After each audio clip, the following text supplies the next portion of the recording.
Icon is a word that is tossed around and used a lot frequently. Today you would be hard-pressed to find many men who are worthy of such a title. However, there was a time when Hollywood was filled with icons.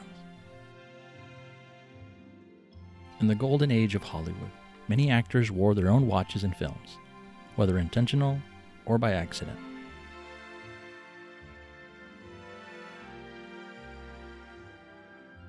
There have been few stars that have truly captured the essence of Hollywood glamour, as well as Cary Grant. The quintessential leading man, starred in countless successful films throughout the 40s and 50s. With his fashion sense, Cary Grant made it elegant to be modest.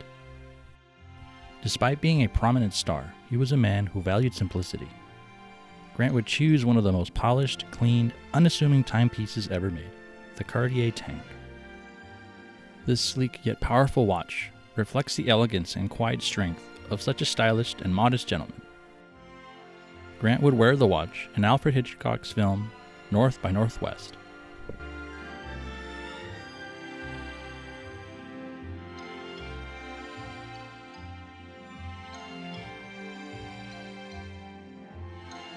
A watch that is quietly confident would be a favorite among actors of this era.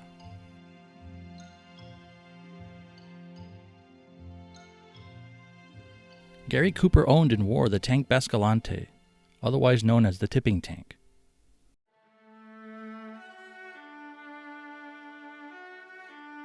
By 1929, Gary Cooper was one of the most successful stars in Hollywood, resulting in the release of his first sound picture, The Virginian.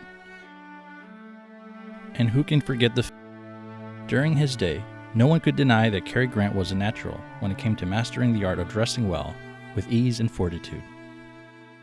Regardless of Cooper's personal struggles, his easy and enduring style, and his perennial performances as the hero of the storyline in most of his films, has stood the test of time.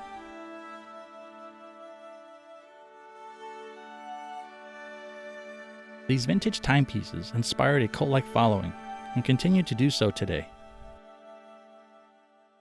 For the likes of Cary Grant and Gary Cooper, the watch represented the one bit of jewelry a man could wear every day, and the timepieces were an extension of the wearer's personalities.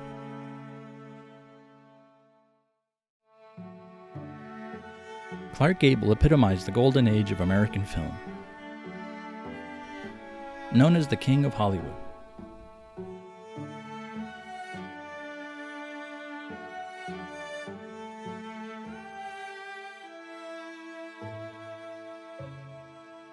his first big role on screen in 1931 was the film The Painted Desert. After this, MGM Grand Studios offered him a contract. And over the next 10 years, he would go on to star in some of the most memorable roles. Throughout his successful career, Gable was a watch collector. Not particularly loyal to one brand, he had a diverse collection. Most notably, you can spot his Rolex in the 1953 film Mogambo. The watch, originally retailed by Brock & Company, was a model 6011 from 1940. In 2012, Gable's Rolex, along with a Matthew Tissot, sold for $28,000 to a private collector. Rudolph Valentino, the silver-screen first male sex symbol, insisted on wearing his tank in the film The Son of the Sheik. His premature death the same year elevated Valentino and, for many, established the Cartier Tank as Hollywood's leading man's watch of choice.